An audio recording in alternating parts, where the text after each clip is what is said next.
noite a todos. Boa noite a todos que estão começando a assistir. Nós vamos continuar com a revisão dos conteúdos passados até agora, do conteúdo de História Geral. Da última vez nós conversamos um pouquinho a respeito dos conteúdos até a parte de Grécia e Roma, duas das principais civilizações. Nós discutimos um pouco a respeito delas e nós discutimos a respeito do processo de queda do Império Romano. E nós vamos discutir as repercussões do processo de queda do Império Romano para frente. Como sempre, eu vou aguardar alguns minutinhos até que um número considerável de pessoas se junte.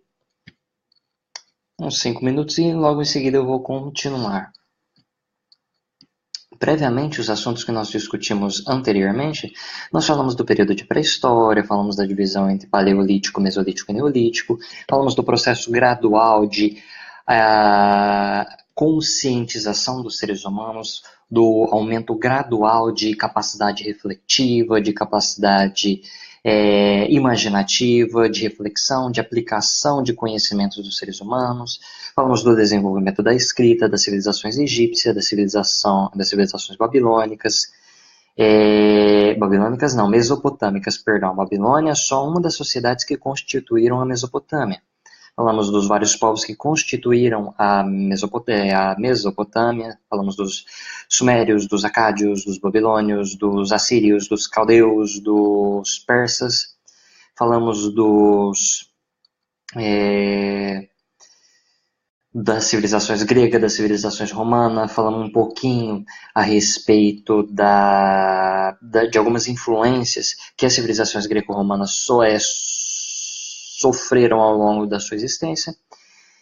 Falamos dos vários períodos da história grega, falamos do período pré-homérico, do período homérico, do período arcaico, do período clássico, do período helenístico, e falamos dos vários períodos romanos. Falamos do período de monarquia, falamos do período de república e do período de império. Uma das civilizações também que nós discutimos foram os fenícios, a primeira civilização a se lançar ao comércio marítimo, que tiveram grande influência sobre as civilizações greco-romanas. Nós discutimos toda a formação dessas civilizações. A partir desse momento, a gente vai discutir um pouquinho do pós-queda do Império Romano. Como assim, professor? No finalzinho do Império Romano, nós discutimos a respeito, uma vez que você teve a formação do Império, nós falamos sobre o processo de expansão de Roma. Roma se expandiu tanto que em determinado momento não tinha mais capacidade de se auto-administrar, você não tinha mais como se expandir para garantir novas conquistas e novos ganhos econômicos de modo a manter esse império, e você não tinha como manter as regiões de fronteira, já que grande parte das fronteiras eram muito extensas e você tinha continuamente processos de invasões bárbaras que eventualmente, após o processo de desintegração de Roma, vão ocupar todo o continente europeu e vão levar à formação do sistema feudal. Mas antes disso, a gente precisa discutir algumas coisinhas. Um dos fatores que a gente precisa discutir são os três principais últimos imperadores, os três principais imperadores durante o período de desintegração do Império Romano, que vão ser Diocleciano, Constantino e Teodósio. O Diocleciano não vai ter tanta relevância. Ele teve muita importância na tentativa de controlar a espiral inflacionária que afetava os produtos de consumo romanos.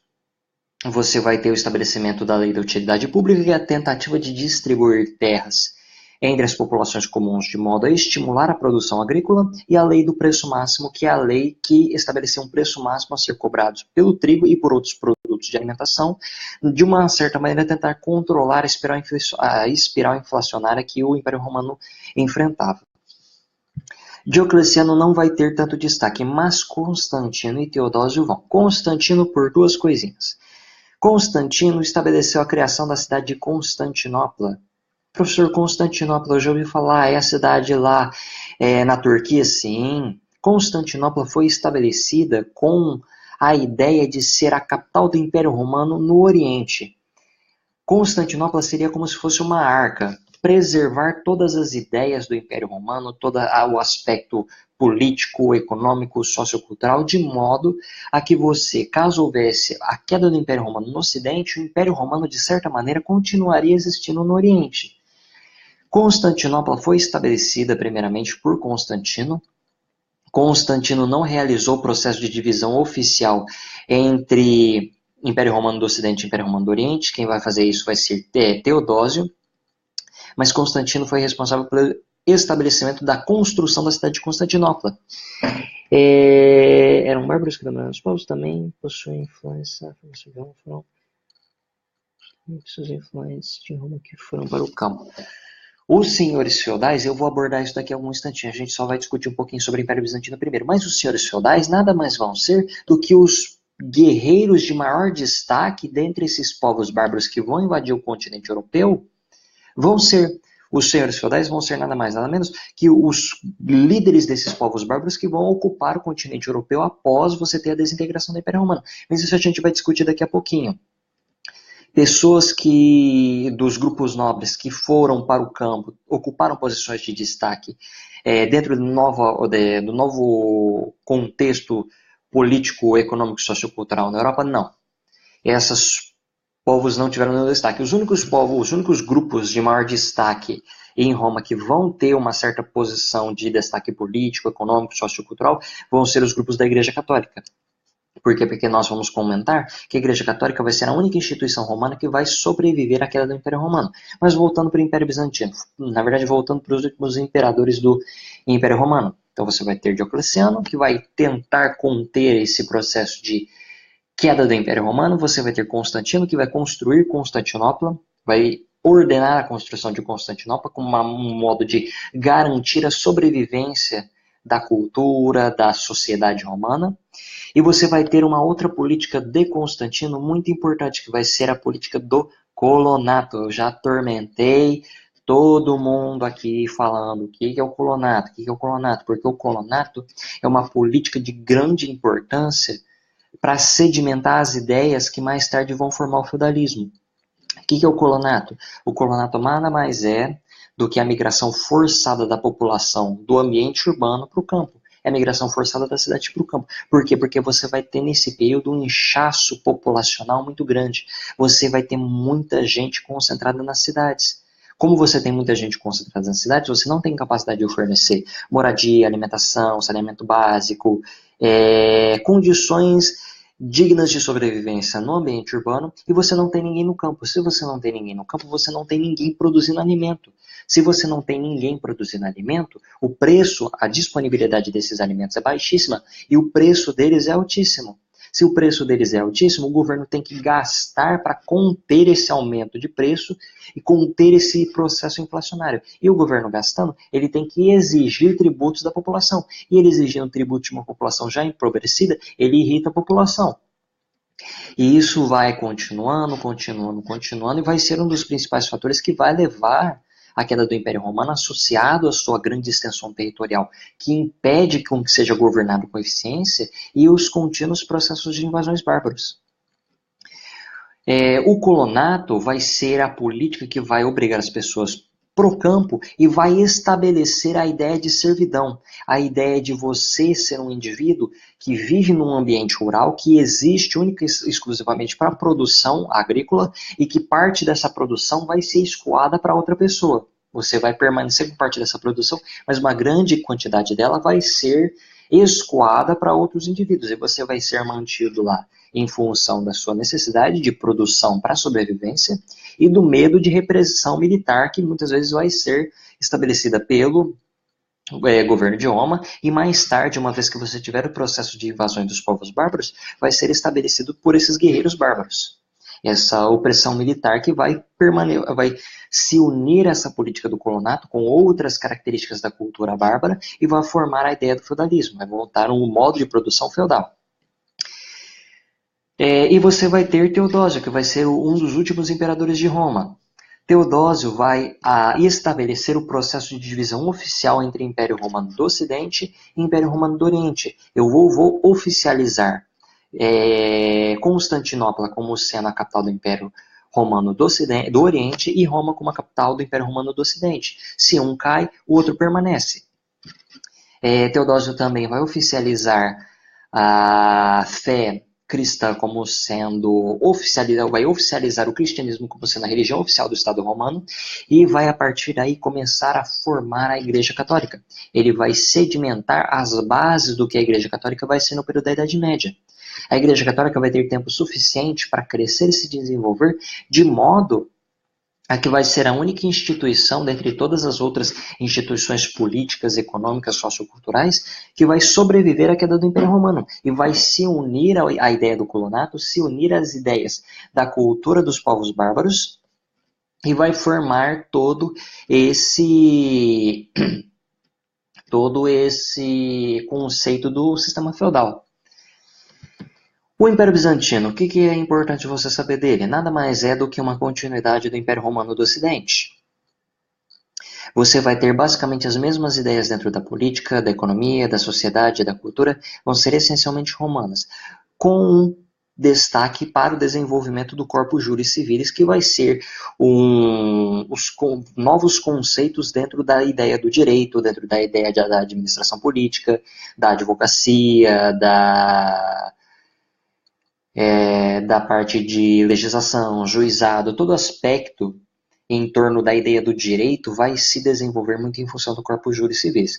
Os detalhes do corpus juris civilis não vale a pena passar aqui para vocês. Eu acredito que seria melhor se vocês verem com calma dentro das aulas que eu passei para as turmas. Outros fenômenos que valem a pena ser discutidos dentro do Império Bizantino vai ser os aspectos da filosofia e da religiosidade. Além do corpus juris civilis, que vão ser uma série de conjunto de ideias de estudo das leis, elaboração de leis, ensino de leis, você vai ter o aspecto da filosofia greco-romana. O Império Bizantino vai ter mesmo sendo um império cristão, mesmo fazendo parte do processo de oficialização do cristianismo, vai permitir a existência da filosofia grega. Os gregos são pagãos aos olhos cristãos, eles cultuam várias entidades divinas.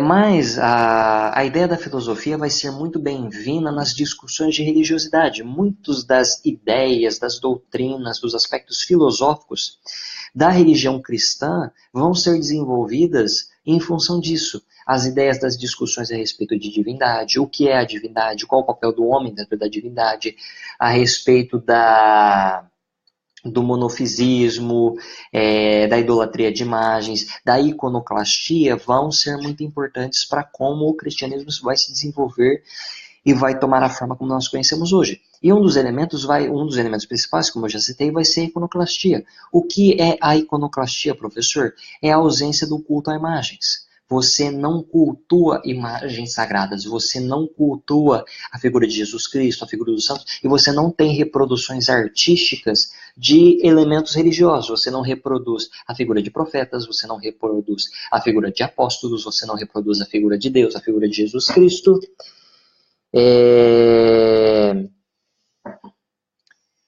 Você vai ter, então, muitas discussões em torno disso. E a iconoclastia vai ser muito importante. Por quê? Porque durante esse período você vai ter o processo de expansão do islamismo.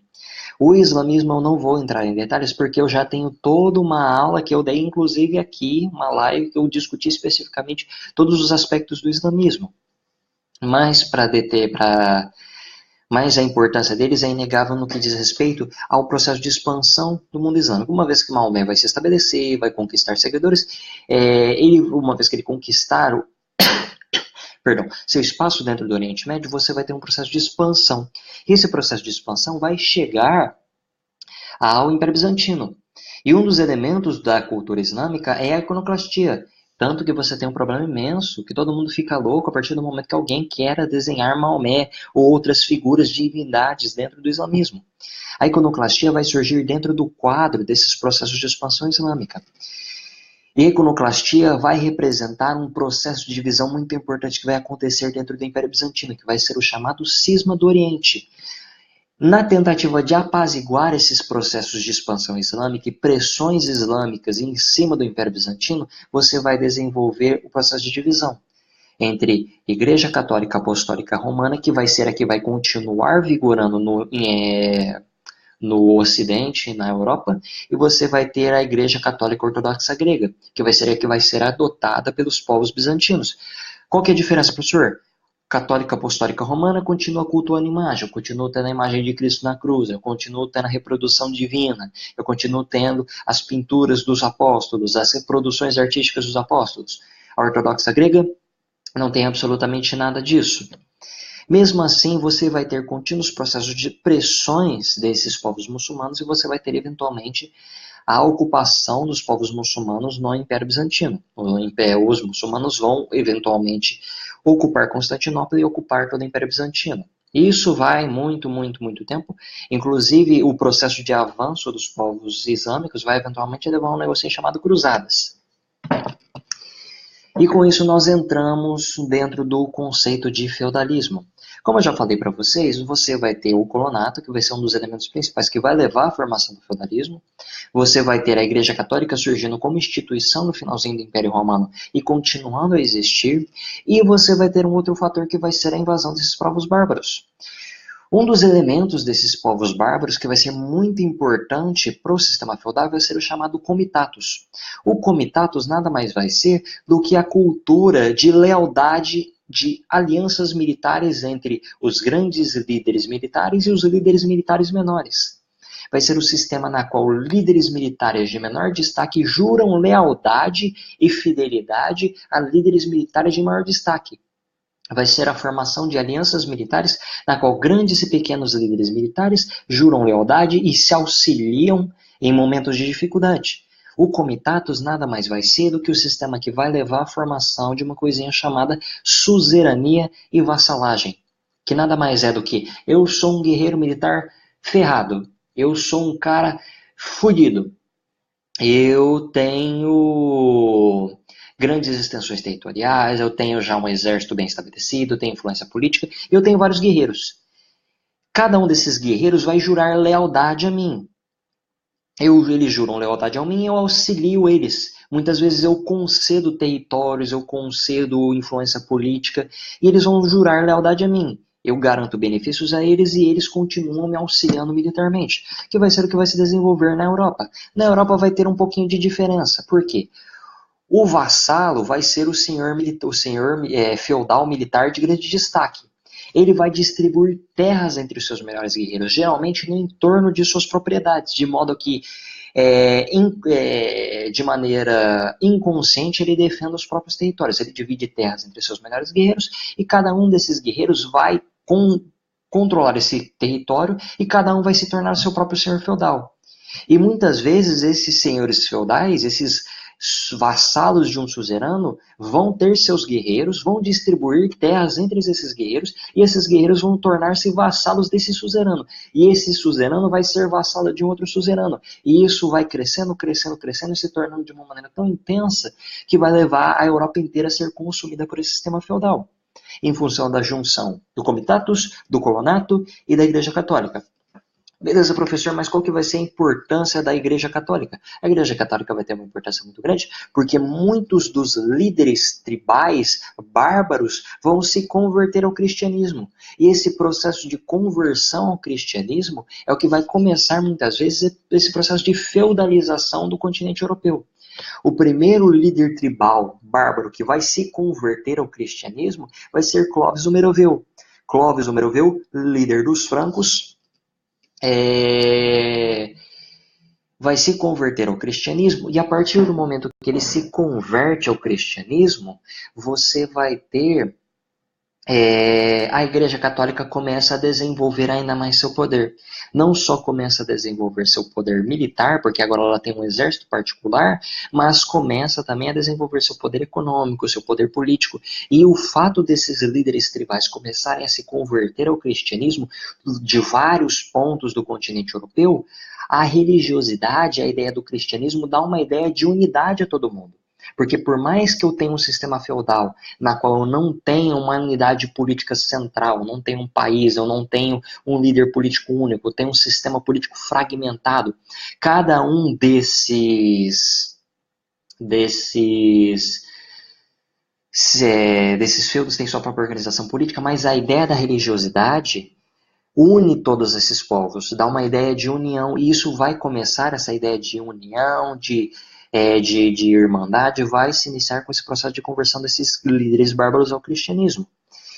Clovis o Meroveu vai ser o primeiro, E ele vai começar um processo de expansão da fé cristã. E com esse processo de expansão e dominação, vai disseminar toda essa ideia de unidade. Não pela política, mas pela cultura, pela sociedade. Em função desse domínio, também vai ser estabelecido pela Igreja Católica. Clovis o Meroveu vai ter sua linhagem, vários dos seus filhos vão suceder. Você vai ter Pepino de Aristal, eu não vou citar os nomes específicos. Dentro deles, para não confundir a cabeça de vocês, vocês vão ter dois líderes de grande destaque, que vão ser Carlos Martel e Carlos Magno. Carlos Martel vai ser o primeiro líder após Clovis o Meroveu que vai começar a estender os domínios territoriais, vai começar a intensificar ainda mais esses processos de dominação e expansão da fé cristã. E o outro vai ser Carlos Magno. Carlos Magno vai ser o cara que mais vai ter destaque dentro dos grupos, dentre os vários descendentes de Clovis o Meroveu. Por quê? Porque ele vai ser o cara que mais vai dominar. Vai ser o cara que mais vai disseminar e dominar territórios, disseminar a fé cristã. Vai ser o cara que mais vai ter um destaque realmente muito grande dentro desse espaço. E ele vai crescer, ele vai ter tanto desenvolvimento, tanto crescimento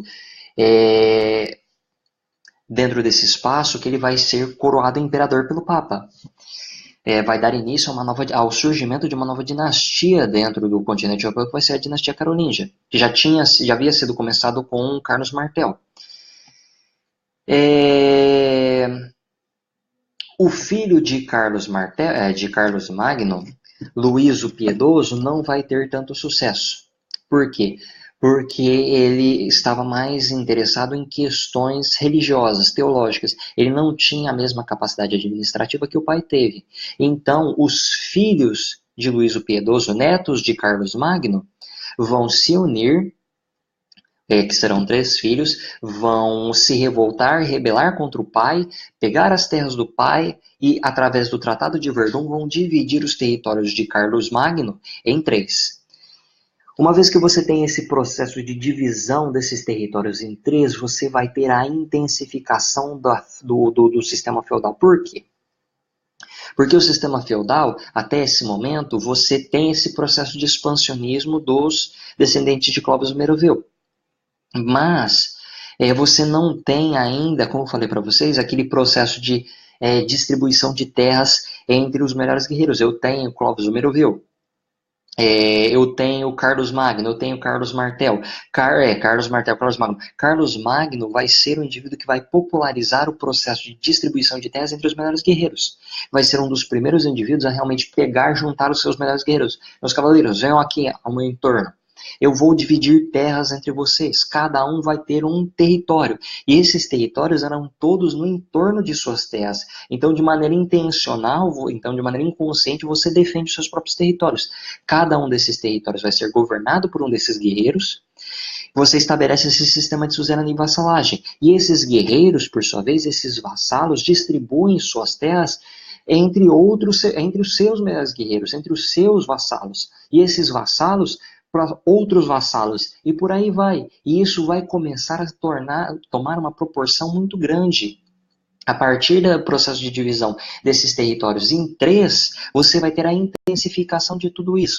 Você vai ter suzeranos distribuindo terras entre vassalos. Esses vassalos vão distribuir suas terras entre outros vassalos, se tornando suzeranos. Esses vassalos, por sua vez, vão distribuir terras entre outros vassalos. E por aí vai. E forma toda uma teia de relações políticas de suzerania e vassalagem por todo o continente europeu. Isso vai continuar com o processo de expansão desses povos, desses grupos de suzeranos e vassalos. E isso vai crescendo, crescendo, crescendo, de tal modo que, em determinado ponto, você vai ter o território europeu inteiro consumido por isso. E todo esse processo vai ser classificado como o período da Alta Idade Média, no momento em que você vai ter a ascensão do sistema feudal, a ascensão da Igreja Católica em seu poder político e poder econômico, a ascensão desses senhores feudais, desse sistema de suzerania e vassalagem, que começa a se tornar cada vez mais forte, cada vez mais bem estabelecido. Por que que os camponeses, os plebeus dentro do sistema feudal, não são considerados escravos se eles são forçados? Porque eles são forçados. Mas se eles quiserem ir embora, ninguém vai sair correndo atrás deles. Você vai ter uma pressão muito grande para que esses indivíduos continuem fazendo o que eles estão fazendo. Mas, tecnicamente, esses caras não são escravos. Eles tecnicamente são, mas tecnicamente não são. Você não categoriza como sendo escravismo, por quê? Porque esses povos, eles não são tão restritos quanto seriam os sistemas de escravidão. Eles têm uma liberdade um pouco maior, lógico, a liberdade dentro do feudo, e você tem uma cota de produção, você é pressionado pelos senhores feudais e pela força militar desses senhores feudais a fazer sua produção. E isso entra em outro aspecto importante, que vão ser os impostos a serem pagos. Todos os impostos serão pagos na forma de grãos.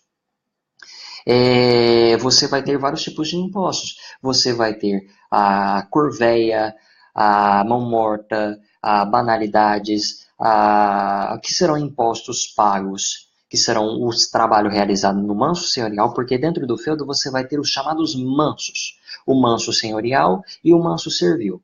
Os camponeses terão que realizar trabalho no manso senhorial e a produção de grãos que você tiver dentro do manso senhorial, que são as terras do senhor feudal, vai ir diretamente para o senhor feudal. Ele vai trabalhar dentro das suas terras, que será o manso servil, as terras comuns, e parte dessa produção vai ter que ir para o senhor feudal, que é respectivamente a corvéia e a talha. A corvéia é o trabalho no manso senhorial, e a talha vai ser o trabalho dentro do manso servil, dentro das terras públicas. Você vai ter as banalidades, que vão ser os impostos pagos pelo uso de instrumentos dentro do feudo, pelo uso de moinhos, fornos, instrumentos de agricultura, instrumentos que de qualquer maneira pertencem ao seu feudal. Você vai ter a mão morta, que vai ser o preço pago pelo reconhecimento de um novo chefe de família. Uma vez que o líder familiar morre, você tem que pagar para que você seja reconhecida a sua existência dentro do feudo.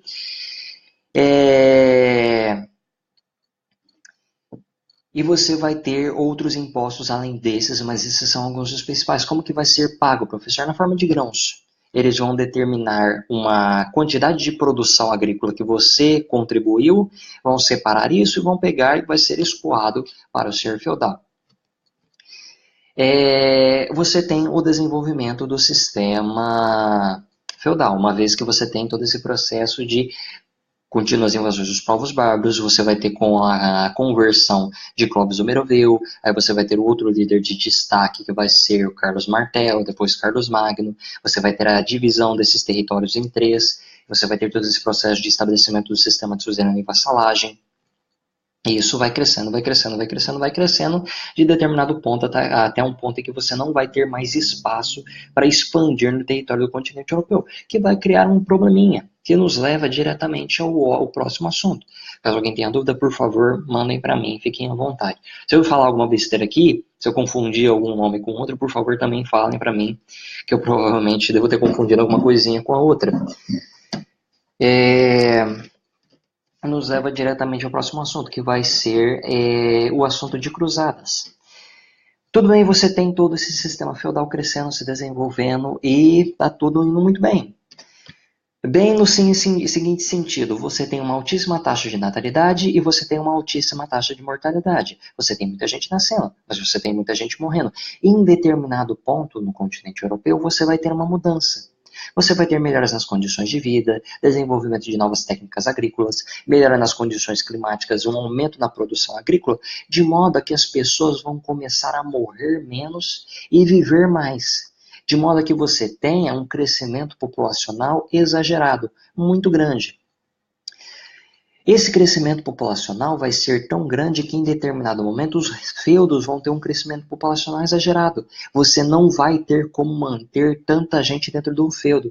Mas professor, por que eles simplesmente não aumentam o feudo? Porque todo o território europeu, em função de todo esse processo de divisão exacerbado, já está começando a ser ocupado por feudos. E o feudo é uma localização física. Não tem como eu expandir esse feudo fisicamente. Por quê? Porque se eu expandir, eu entro na terra de outro senhor feudal que está logo ali do meu lado. Porque como esse sistema de suzerania e vassalagem cresceu tanto, tem uma distribuição de terras tão grande, eu literalmente não tenho espaço físico sem pisar na terra de outro senhor feudal para me expandir. E essas pessoas vão ficar restringidas a esse pequeno espaço. E você não tem mais para onde expandir. O único território que tem para eu expandir é no Oriente Médio. E eu não posso começar a expandir por esses territórios sem ter uma boa desculpa para ir para lá. E você tem essas populações começando a ficar cada vez mais amontoadas nesses espaços. Nesse mesmo período, você vai ter o processo de expansão islâmica. Você vai ter a conquista da cidade sagrada de Jerusalém, que é uma cidade sagrada de culto para os cristãos, para os judeus e para os muçulmanos. A Igreja Católica vê isso como uma oportunidade. Papa Urbano II chega nos caras e fala, velho, é o seguinte, a gente está precisando matar um pouco de gente. A gente também está precisando conquistar novos territórios para expandir o nosso para expandir as terras de domínio feudais. E nós, de quebra, ainda precisamos controlar esse processo de expansão islâmica. Nós precisamos retomar a cidade de Jerusalém. Você vai ter uma coisinha chamada cruzadas. Uma coisa pequenininha. Pouca gente deve ter ouvido falar.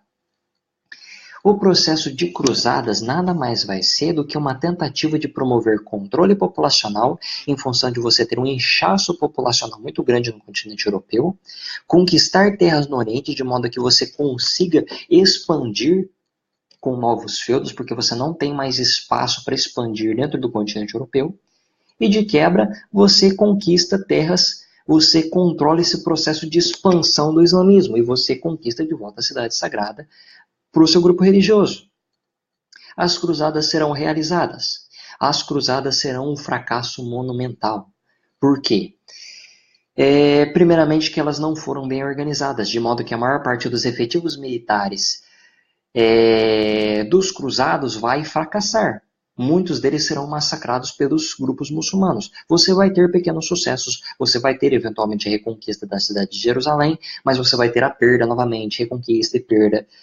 As cruzadas vão ser, de uma maneira geral, um processo muito mal arrumado, mal organizado. Não só isso, mas isso vai criar um problema muito grande. Porque as cruzadas existem única e exclusivamente para garantir a sobrevivência do sistema feudal. Uma vez que você tem muitos desses grupos vão para o Oriente Médio, e o Oriente Médio não é um sistema feudal. É um sistema que, por mais que esteja intimamente relacionado com a religiosidade, você ainda tem intenso comércio. O sistema feudal, a política é organizada pelo senhor feudal. Não existe economia. Por quê? Porque eu não tenho uma produção de produtos suficiente para que você tenha comércio. Eu tenho produção para subsistência. Uma sociedade e cultura que são regidas pela religiosidade, em um sistema em que você existe única e exclusivamente para produzir por meio da agricultura. No Oriente Médio, você ainda tem comércio. Grande parte dos grupos árabes se originaram em função do comércio. São grupos mercadores, tradicionalmente comerciantes. Você tem no Oriente Médio uma perspectiva de crescimento. No feudalismo, você não tem possibilidade de ascender socialmente. Você nasceu plebeu, você morre plebeu. Você nasceu nobre, você morre nobre. Você nasceu rico, você morre rico. Você nasceu pobre, você está ferrado, meu camarada. No Oriente Médio, você tem uma perspectiva de crescimento. E essa perspectiva de crescimento vai fazer com que muitos desses grupos cruzados que vão para o Oriente Médio, quando voltarem, vão trazer novamente essa ideia de comércio. Vão estabelecer as chamadas corporações de ofício, que nada mais serão que as primeiras grandes corporações europeias. Vão começar a desenvolver as corporações de ofício, rotas comerciais, grupos comerciantes vão começar a produzir produtos mais sofisticados, uma variedade maior de produtos, trazer produtos do Oriente Médio e de outras regiões do mundo. Você vai ter o renascimento comercial e urbano. Por quê? Porque agora, além de você ter o ressurgimento do comércio dentro do continente europeu, você vai ter o processo de aglomeração das pessoas em centros urbanos. Os pequenos feudos, as pequenas vilazinhas, vão começar a se juntar e formar um território só. Ou você vai ter a origem de novas cidades fora desses feudos. Formação de grandes cidades, não pequeninos feudos, pequenas vilas. Territórios grandes que vão crescer no entorno dessas corporações de ofício, que vão originar os grupos burgueses. Isso vai desintegrar o sistema feudal. Por quê? Porque o sistema feudal é um sistema que só consegue funcionar sem a existência sem existência de dinheiro, sem existência de comércio. Você vai ter as cruzadas promovendo inconsequentemente a destruição do sistema feudal. Mas por que o sistema feudal vai acabar, professor? Porque é o seguinte, muitos dos senhores feudais, percebendo que o comércio iria ressurgir de maneira inevitável, tentaram incorporar o comércio. Tentaram falar o seguinte, é o seguinte, a gente entende que não tem maneira de conter isso aí. Como não tem maneira de conter isso aí, a gente vai incorporar, a gente vai se adaptar. Mas isso cria um problema. Por quê? Porque cada feudo ainda tem sua própria organização. Cada feudo é organizado por seu próprio ser feudal. Então, cada feudo vai ter seus próprios impostos, suas próprias moedas, suas próprias restrições. A descentralização política dificulta muito o comércio, dificulta muito as trocas comerciais. Então, para que você tenha um sistema comercial que consiga crescer e se desenvolver, você precisa de um novo sistema político.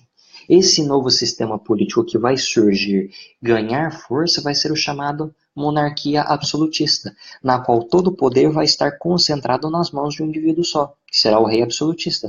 Mas, professor, por que esse sistema facilita melhor o comércio em comparação ao feudalismo? Por quê? Porque você vai ter a unificação de territórios. Você vai ter grandes extensões territoriais dominadas por um indivíduo só, geralmente em função do apoio de vários senhores feudais e do apoio de uma burguesia. Com um grande território governado por um rei só, você vai ter a unificação e a padronização de impostos, moedas, legislações, restrições ao comércio. Você padroniza as leis de comércio, você padroniza quais que são os pré-requisitos para que você se torne um comerciante. Você facilita com que o comércio cresça e se desenvolva. E, em função disso, você vai ter o surgimento das primeiras grandes monarquias europeias, dos primeiros grandes grupos monárquicos europeus. Os primeiros países europeus, que serão Inglaterra, França, Portugal e Espanha, vão se desenvolver em função disso. E isso vai nos levar diretamente ao assunto de formação das monarquias nacionais, que vão surgir em função dessa necessidade econômica que aconteceu com o renascimento comercial urbano. Você vai ter Inglaterra, França, Portugal e Espanha. Portugal e Espanha são os casos mais fáceis. Por quê? Portugal e Espanha vão se unir ainda no espírito cruzadista, durante um período na qual você ainda tem um remanescente das cruzadas. Durante esse período, todo o sul da Península Ibérica e parte da região central é controlada pelos grupos islâmicos, é um califa do mundo islâmico. Você vai ter vários reinos divididos na região norte da Península Ibérica. Castela, Navarra, Aragão.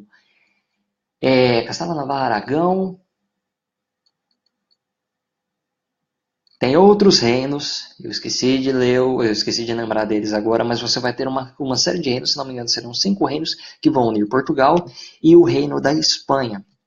Esses reinos vão se unir em torno do espírito cruzadista, eles vão encontrar a unidade política em torno de um único rei absolutista, em função do fato de que quando eles se organizam política, econômica, sociocultural e militarmente, eles têm uma facilidade maior no processo de expulsão dos povos islâmicos. Eles vão se unir em função desse espírito cruzadista e da expulsão desses povos islâmicos.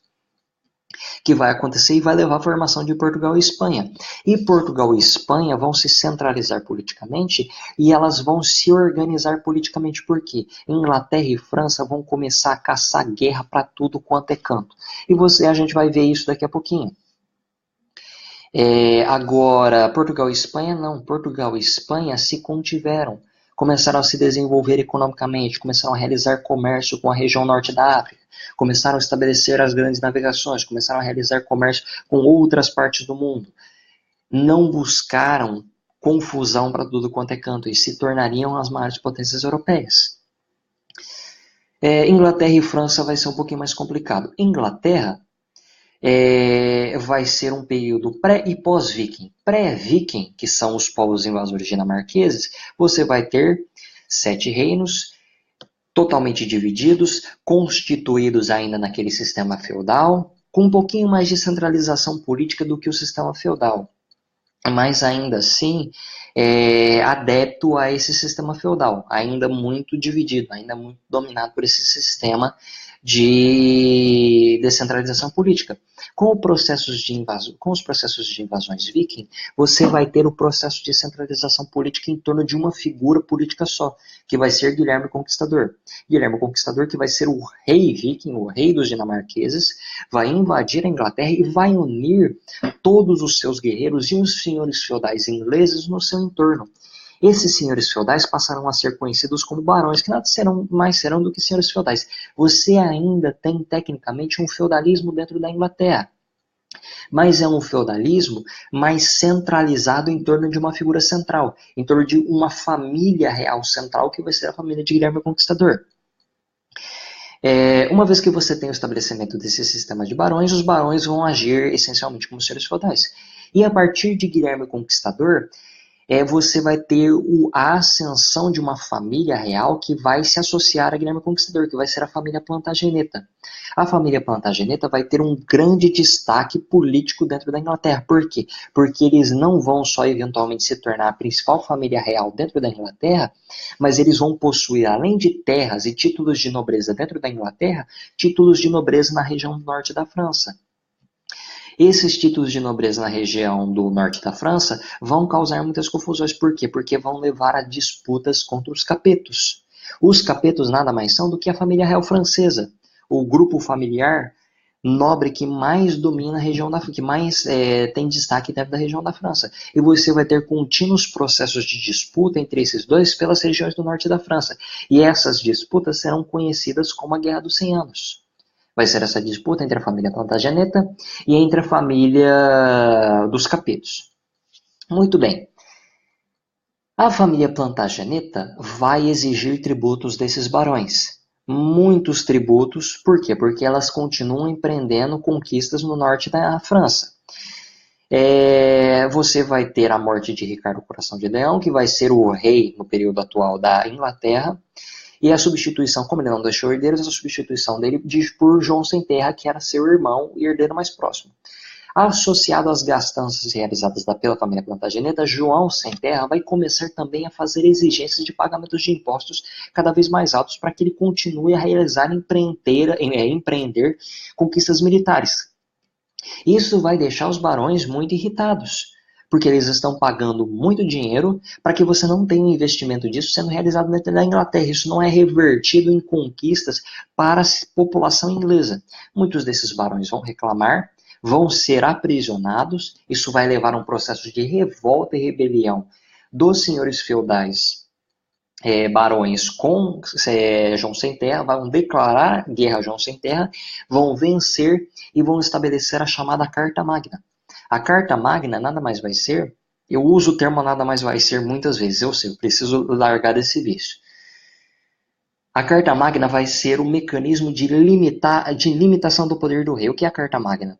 O rei não pode aprovar aumento de impostos, não pode aprovar novas leis, não pode aprovar nada sem aprovação de pelo menos uma maioria dos grupos de barões. A Carta Magna limita o poder do rei, dá mais poder aos barões. Limita essa monarquia absolutista, e isso vai garantir com que você não tenha muitos problemas mais para frente.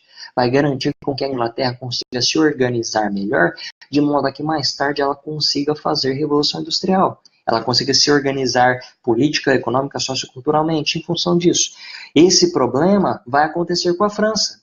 A França não vai saber segurar as rédeas dos seus reis. Em determinado momento você vai ter tanta gastança, tanta festa, tanto desperdício de impostos da monarquia francesa que você vai ter uma coisinha chamada Revolução Francesa em função disso.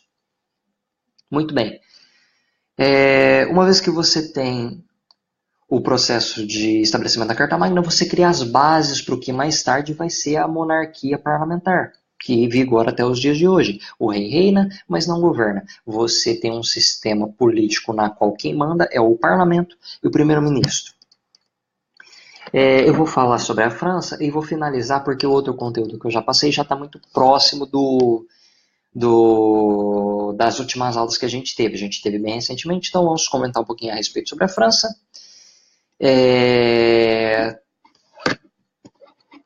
Que aí a gente já finaliza. Aí eu comento um pouquinho sobre a Guerra das Duas Rosas e aí eu finalizo.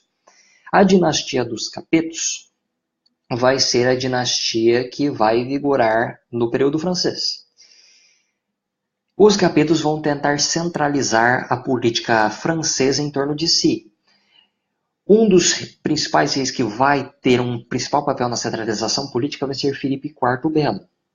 Filipe IV Belo vai ter um importúnio, vai ter um probleminha, que serão os Cavaleiros Templários. Os Cavaleiros Templários são uma força militar francesa, são grupos de cavaleiros altamente treinados, mas que não são subordinados ao rei francês, mesmo estando ocupados na França. Serão subordinados à Igreja Católica, serão subordinados ao Papa.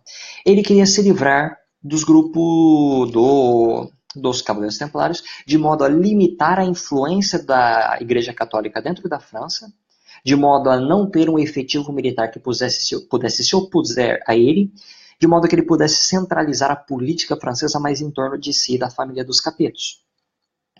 Uma vez que você tem Filipe IV, inicialmente tenta denunciar o grupo dos Cavaleiros Templários por culto ao diabo, ao grupo da Inquisição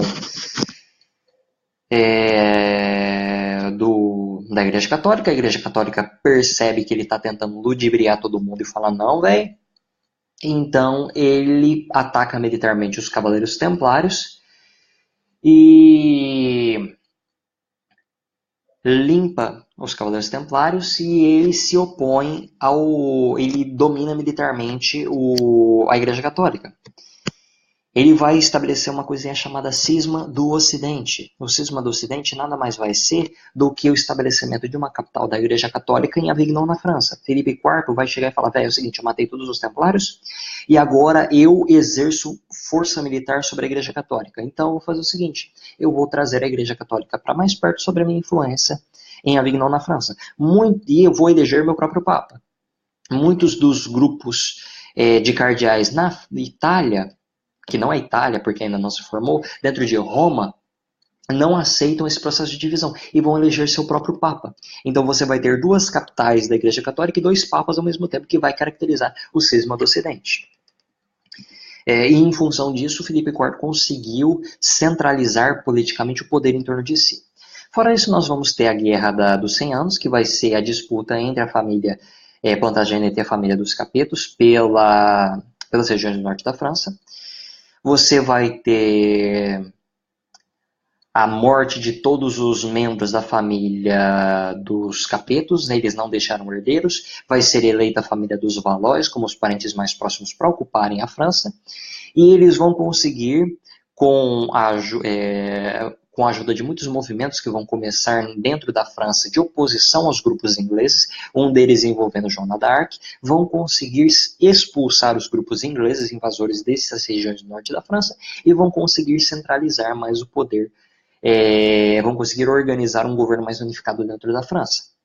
A Guerra das Duas Rosas vai ser a disputa pelo trono inglês entre as famílias York e Lancaster, e quem vai vencer vai ser a família Tudor, que vai ficar observando de longe enquanto as duas se matam e se desintegram, se desorganizam, e vai chegar e vai se estabelecer. E os dois principais nomes da família Tudor serão Henrique VIII Elizabeth I. Henrique VIII e Elizabeth I já foram discutidos durante o assunto de reforma religiosa. E do assunto, eu vou ainda abordar um pouco mais esses dois durante as monarquias, que eu vou abordar as monarquias francesas e as monarquias inglesas. É mais ou menos isso, é praticamente tudo que nós tivemos até agora. Vocês têm um resuminho geral de todo o assunto aqui gravado bonitinho. Se alguém tiver mais alguma dúvida, alguma questão, alguma coisinha que queira dividir, queira perguntar, dúvidas, sem dúvidas, sintam-se à vontade, vou aguardar mais alguns minutinhos, caso alguém tenha mais alguma dúvida. Caso não, quem já quiser ir indo, uma boa noite, um bom fim de semana, aproveitem a noite de sábado, aproveitem o domingo, vejo vocês semana que vem. Alguma dúvida? Dúvidas? Então eu vou terminando por aqui. Boa noite, um bom sábado e um bom domingo.